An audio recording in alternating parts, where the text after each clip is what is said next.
السلام عليكم ورحمة الله وبركاته. ازيكم حبايبي؟ عاملين ايه؟ اهلا وسهلا بكم في قناة وفي الكروشيه.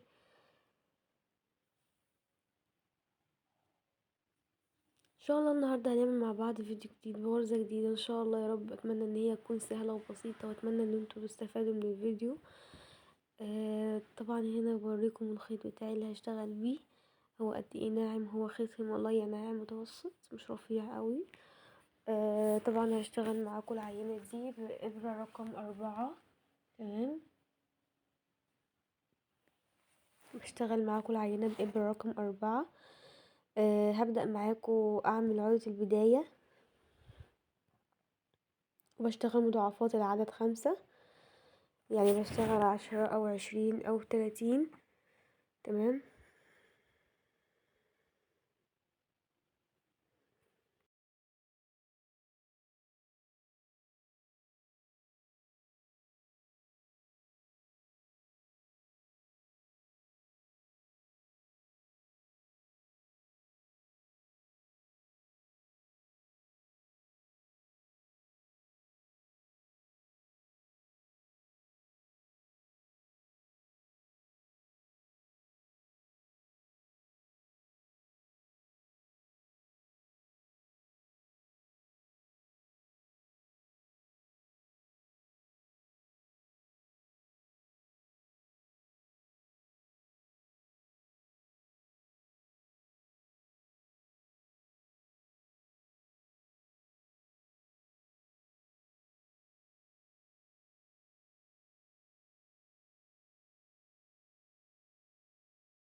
يبقى أنا الشغل بتاعي أول صفين هيكون عبارة عن غرزة حشو،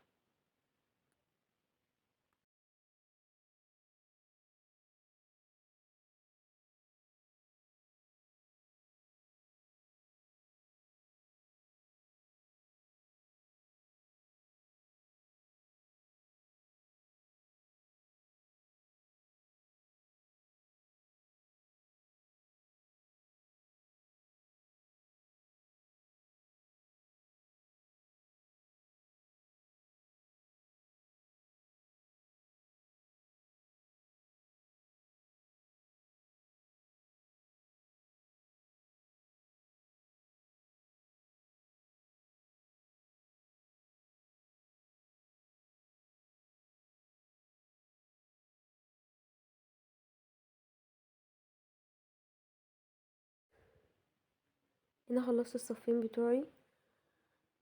هبدأ ارتفع 5 سلاسل والف الشغل بتاعي.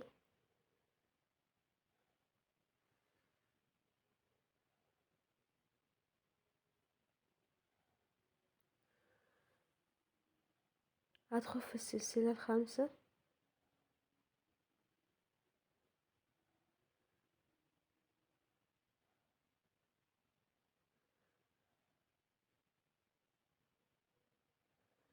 بشتغل، مش بطلع من العمود كامل، بطلع من لفتين 2 بس، وهيشتغل عمود تاني.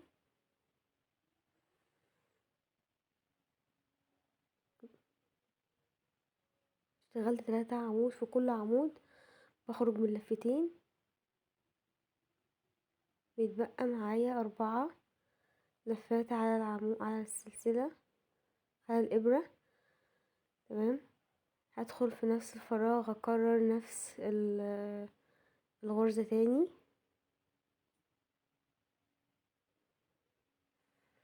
عمود بخرج من 2 بس، بعد كده ارجع اعمل عمود تاني واخرج من 2 بس،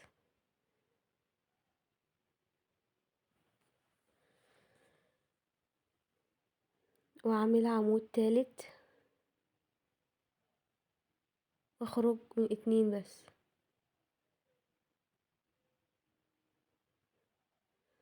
هعد 3 سلاسل وهدخل في الرابعة، اكرر نفس الغرزة تاني، وهكذا لنهاية الصف.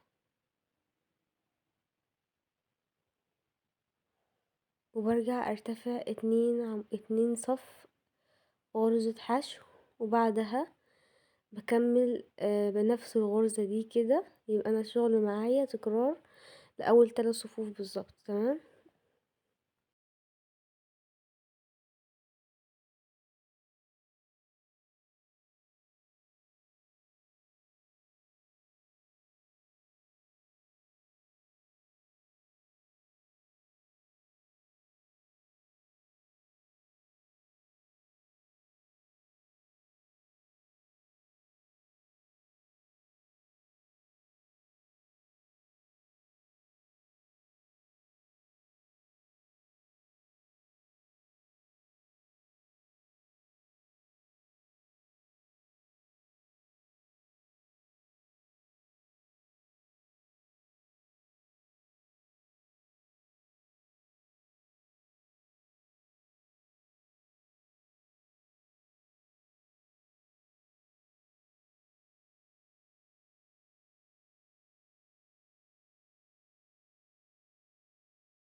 طبعا باجي للصف الرابع عشان اشتغل غرزة الحشو.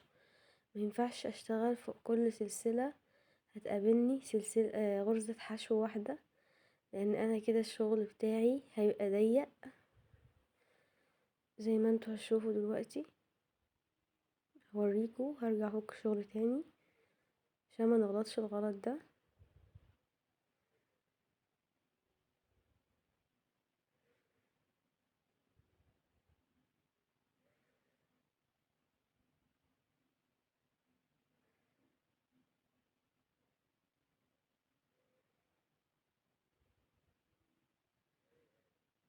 شوفوا الشغل ده معايا ازاي.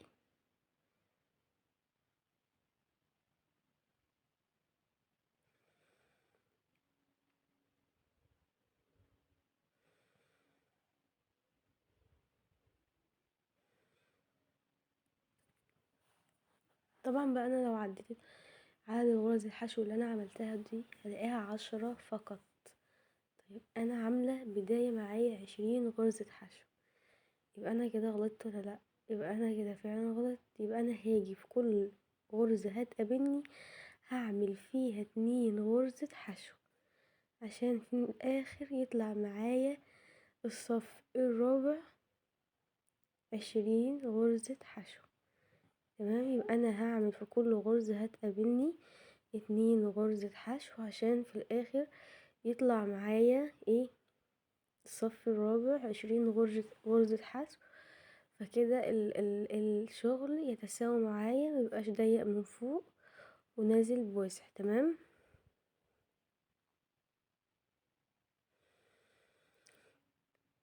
هنا عشان كنت عاملة الأرز الحشو 10 غرز فقط، كان الشغل ضايق معايا جدا وكان واضح عليه جدا ان هو غلط. تمام. طبعا هيوصلوا معايا 17 غرزة حشو قبل ما اخش في العمود الاخير ده. يبقى انا هاجي في العمود الاخير وهشتغل 3 غرزة حشو وهلف سلسلة وهرجع اكرر بقى غرز الحشو فوق بعضها وارجع اعمل ايه، اشتغل عينة تاني، والصف اللي فوق العينة بشتغل فوق كل سلسلة بتقابلني 2 غرزة حشو لحد نهاية العينة.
هنا ما شاء الله خلصت العينة معاكم اهي، اتمنى ان شاء الله ان هي تكون فعلا حلوة تكون عجبتكم. يبقى العينة بتاعتي عبارة عن 2 صف غرزة الحشو وصف غرزة العمود اللي احنا مش بنكملها وندخل في نفس المكان نعمل 3 عمود بس، بنخرج من لفتين بس، وفي الاخر بنيجي خارجين من ال4 لفات اللي على الابرة. اتمنى الفيديو يكون عجبكم، واتمنى ان انتوا فعلا تكونوا استفدتوا. ما تنسوش تشتركوا في القناة وتفعلوا الجرس عشان يوصلك كل جديد. قناة وافي الكروشيه بتهتم بكل اشغال الصوف، وان شاء الله اكون سبب في ان انتوا تتعلموا غرز جديدة وتكون فعلا جميلة. ما تنسوش تشتركوا في القناة تاني وتفعلوا الجرس عشان يوصلك كل جديد وكل فيديو انا بنزله. السلام عليكم ورحمة الله وبركاته.